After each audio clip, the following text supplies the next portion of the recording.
ब्रजभूषण और पंडित जी का ब्लॉग गीता ज्ञान बहुत जल्दी लोगों के बीच काफी पॉपुलर हो गया था।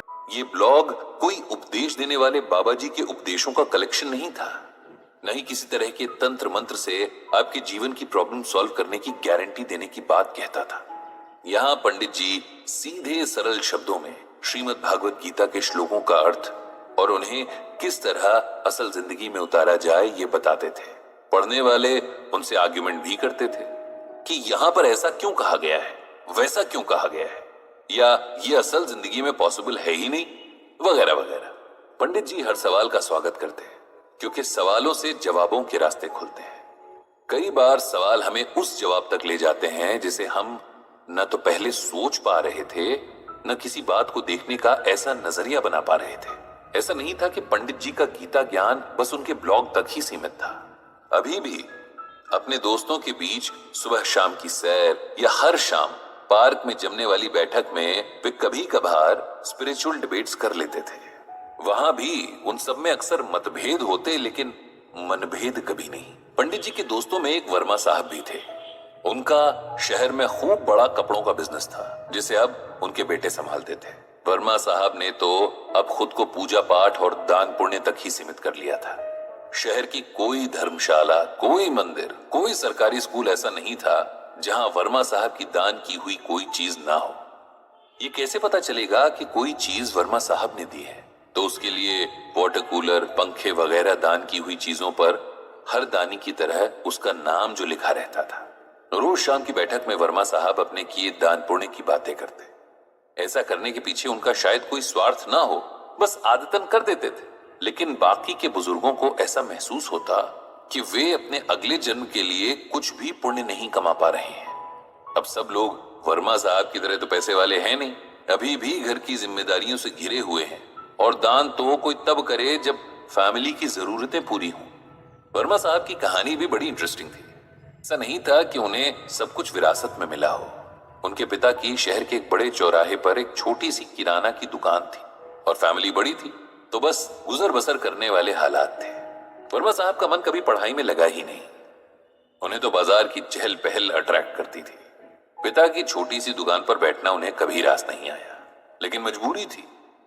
पिता ने साफ कह दिया था कि या तो पढ़ाई करो या दुकान संभालो। वर्मा साहब छोटी सी उम्र से दुकानदारी करने लगे।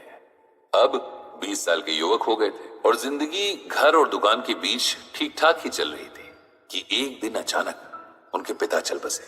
अब जाकर वर्मा साहब को एहसास हुआ कि पिता कैसे पूरे परिवार को बांधे हुए थे।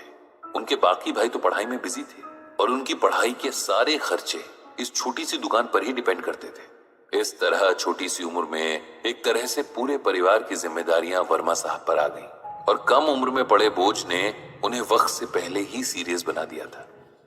अपनी मेहनत और बिजनेस माइंड के दम पर वर्मा साहब ने एक छोटी सी दुकान से इस शहर के सबसे बड़े कपड़ा व्यापारी तक का सफर तय किया था। आज उनके बेटों के पास एक सफल कारोबार है जिसकी नींव उनके पिता के पसीने की नमी थी। पंडित जी अक्सर एक बात नोट करते कि तमाम पूजा पाठ और दान पुण्य के बाद भी, जीवन के सारे सुख और सम्मान होने के बाद भी वर्मा साहब के चेहरे पर सुकून गायब रहता, जो एक्चुअली होना चाहिए था।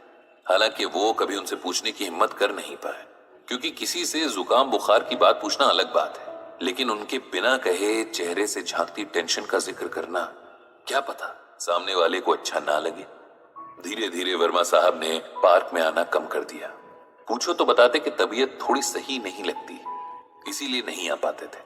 सबकी तरह पंडित जी ने भी इसे उम्र का खेल समझा, लेकिन ये खेल कुछ और ही था जिसका पता पंडित जी को जल्द चलने वाला था। जब लगातार एक हफ्ते तक वर्मा साहब पार्क में नहीं आए, तब मित्र मंडली ने सोचा कि क्यों ना उनके घर चला जाए, उनका हाल पूछा जाए। जिसके पास जब समय था उनके घर मिलने गया। समय निकालकर पंडित जी भी गए, और वहां जाकर फिर उन्हें वही एहसास हुआ कि वर्मा साहब को शरीर नहीं, मन की परेशानी थी जिसे वो किसी से भी बांट नहीं रहे थे।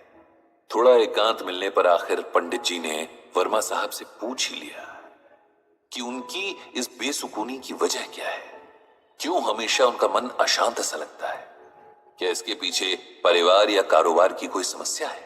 वर्मा साहब जैसे किसी के इस तरह के सवाल पूछने के इंतजार में ही थे। और पंडित जी के प्रति तो उनके मन में बड़ा सम्मान था ही।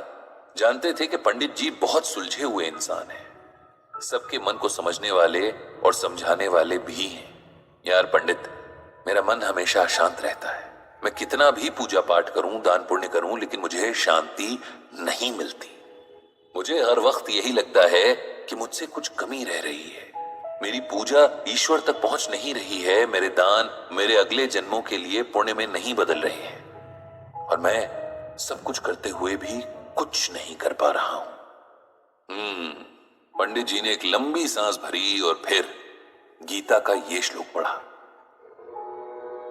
विहाय कामान यह कर्वान पुमांश चरति निस्पृह निर्ममो निरहंकार स शांतिम अधिगच्छति। इस श्लोक में भगवान श्री कृष्ण ने अर्जुन से कहा है कि जो मनुष्य सभी इच्छाओं और कामनाओं को त्याग कर ममता रहित और अहंकार रहित होकर अपने कर्तव्यों का पालन करता है, उसे ही शांति प्राप्त होती है। अब सरल शब्दों में इसका मतलब सुनो। जब हम कोई भी काम करते हैं, चाहे वो अपना रोजमर्रा का काम हो या किसी की मदद करने जैसा काम, यदि हम किसी भी तरह के स्वार्थ या अहंकार से भर कर करते हैं, तब हमें किसी भी तरह से उस काम का सुकून नहीं मिल पाता। अब जैसे हम किसी की मदद करना चाहते हैं, देखा जाए तो ये बहुत अच्छा विचार है, लेकिन इसके साथ ही हम ये भी सोचते हैं कि भाई हमारी वाहवाही हो, इस मदद या दान के बदले हमें पुण्य मिले, हमारे पाप कटें। तब हम निस्वार्थ भावना से दान नहीं कर रहे। इसीलिए हो सकता है कि हमें पुण्य तो मिल जाए लेकिन शांति न मिले। ये रूल जीवन के हर काम पर लागू होता है। अपने बच्चों को भी अपना इन्वेस्टमेंट नहीं समझना चाहिए कि आज हम इन्हें अच्छे से पालेंगे तो कल ये हमारी केयर करेंगे। उनकी अच्छी अपब्रिंगिंग यानी परवरिश हमारी ड्यूटी है। हम दान करते हैं क्योंकि हम काबिल हैं, लेकिन उसके बदले ये उम्मीद रखना कि इसके बदले हमारा प्रचार होगा, घमंड की निशानी है। और ईश्वर उस हृदय में वास नहीं करते जहां घमंड हो। इसी तरह उस हृदय में सुकून को भी जगह नहीं मिलती। अपना कोई काम करना, किसी की मदद करना हमारा फर्ज है, जिसे पूरा करना हर किसी की जिम्मेदारी है। इसके बदले कुछ मिलने की एक्सपेक्टेशन रखना गलत है। वर्मा साहब, आपने जीवन भर मेहनत की, आपको लगता है कि आपके परिवार को आपके प्रति थैंकफुल होना चाहिए। वे होंगे भी, लेकिन इस एहसान का शुक्रिया वे एक समय के बाद करना बंद कर देंगे। लेकिन आप उनसे हर समय ये सुनना चाहेंगे। ऐसा ना होने पर आपको दुख होगा, जबकि देखा जाए तो आपने किसी पर कोई एहसान नहीं किया।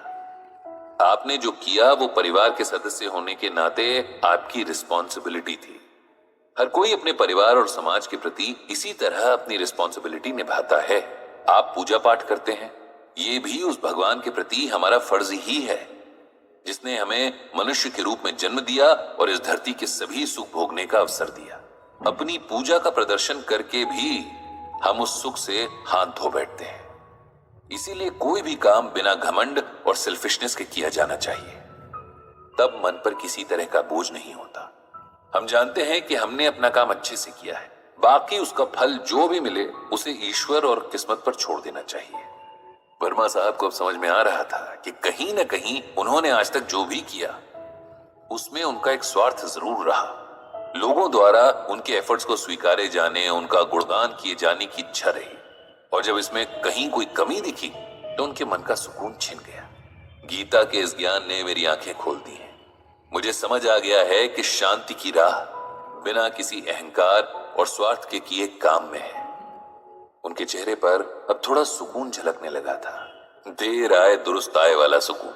पंडित जी भी खुश थे कि आज गीता ज्ञान के कारण एक और मन को जीवन का सही रास्ता मिल गया। उन्होंने मन ही मन भगवान श्री कृष्ण और श्रीमद् भागवत गीता को प्रणाम किया और मुस्कुराते हुए अपने घर की ओर निकल पड़े। आगे आने वाले एपिसोड्स में ऐसी ही और कई सारी ज्ञान की और प्रेरणादायक बातें होंगी। So stay tuned.